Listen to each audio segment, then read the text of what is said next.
Let's bring in CBSN political reporter and Republican strategist Leslie Sanchez now. She is in Los Angeles and joins us from there. Leslie, we just heard from Carter there about the scene in San Diego. Are Republican leaders worried about how these events might play out as we start to look ahead to the general election? Absolutely. I mean, nobody wants to see any type of violent interaction. You certainly want to see engagement. And I think that's what you're seeing here. And I think one thing that we may not hear a lot about, but we should give kudos to Mayor Ken Faulconer and the law enforcement team in San Diego, because you're right at the California-Mexico border, and the passions have been heated there going back for at least 2 decades, probably much longer than that politically. So it's a community with a strong voice, a lot of innovation, a lot of great leadership, and it still managed to have a very, vibrant rally and protest without a lot of interaction and violence. So I think kudos to the team there. And if anything, hopefully temperatures will calm down as we move forward. And Leslie, we were talking earlier about the Hispanic vote. And I want to talk a little bit about that because California has the largest Hispanic population of any state, with over 14 million Hispanics there, and San Diego right there on the border with Mexico. What is the general sentiment then among voters? Well, it's certainly a Democratic stronghold, not only among just non-Hispanic voters, but certainly among Hispanic voters. And what's interesting, if you look at the optics of that, you've got these Mexican flags flying back and forth, but they're only a couple of miles from the actual Mexico-California border. So it does become a confusing optic in terms of where is your loyalty? What are they trying to say? Is this trying to promote Mexico, or is this trying to say we don't like the tone that sounds anti-Mexican? And that's the challenge of carrying a flag that's not from the United States. Inside that rally were Hispanics as well, inside the Trump rally, who do believe in strong border enforcement, who like the leadership style of Donald Trump, and you're seeing it across the country.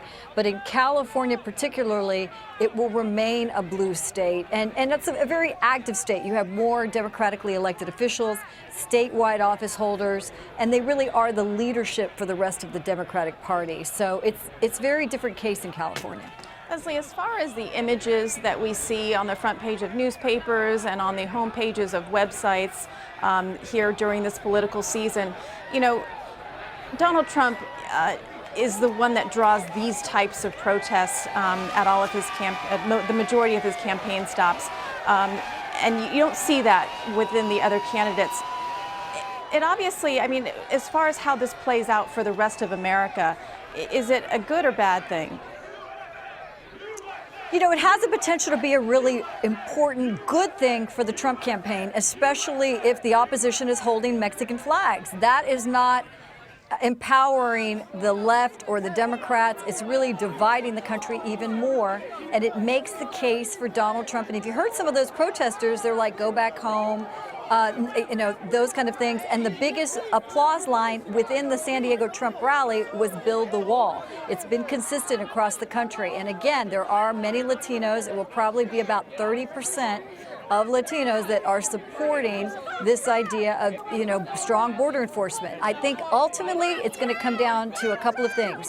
It's not in a vacuum. Donald Trump will look like he's pro-enforcement. Hillary Clinton will look like she's softer on the borders. Donald Trump is taking a strong stance against amnesty. Hillary Clinton will look like she's amnesty for everyone. And now it's going to come down to tone.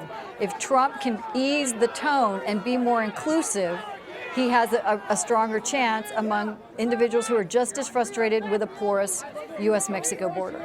But how does he do that at this point? Because he's taken such a hard stance up until now.